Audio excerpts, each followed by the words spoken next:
apa-apa. Prayogane ora sak kandhara ning Ngamarta ning tetep sumandha ning negara Wirata. Kula badhe matur Kanjeng Rama, setar maturapa. Karene ngagem labu-labet wayah kula para Pandhawa dhateng negari Wirata. Iya. Ngantos paduka Kanjeng Rama katarungku kemawon saged dipun luwari ingkang luwari ing wayah Werkudara. Karmi kula sakadang seta utara Watsangka. Mboten perlu wayah kula para Pandhawa dados senopati aprang. Lho kok ngono?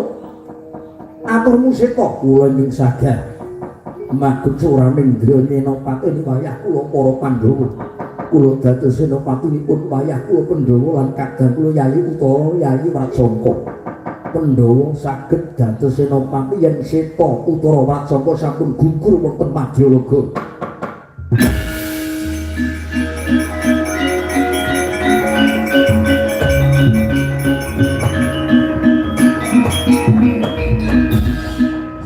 Jagat saingsine putuku Pandhawa ngger unta.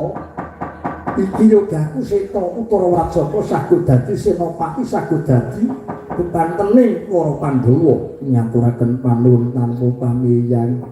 Ngaturaken panuwun Kanjeng Hyang, ngaturaken panuwun Kanjeng Hyang. Ya, ngaturke panuwun Masopati kakekku. Nggih, wayah Prabu Kresna kula wonten dawuh Kanjeng Hyang. Nadan sumandha ana negara Wirata nanging sumurupa engger Werkudara. Meksa putuku Duryudana kae gawe geger. Mun nadan lungguhana kene sipaten barat supaya Duryudana bali nang jangkane engger.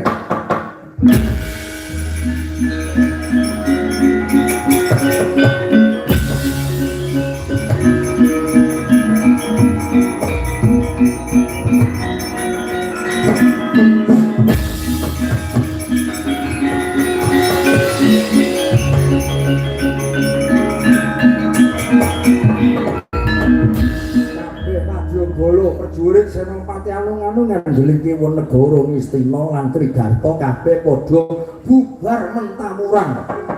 Satemah negara Wirata papan kene mangke hayu-hayu rahayu Niskala nggih. Putu Prabu wonten jatuh purnaning lakon Pandhawa padha nglumpuk, Pandhawa padha ngumpul ana negara Wirata muga dadi syarat sarana tentreming nusa bangsa lan negara. Mahanane papan kene gunung rukun adem ayem tata titi lan tentrem. Temah putuku para Pandhawa muga tansah bagya mulya hanjaying bawana durga mendhak kala sirna.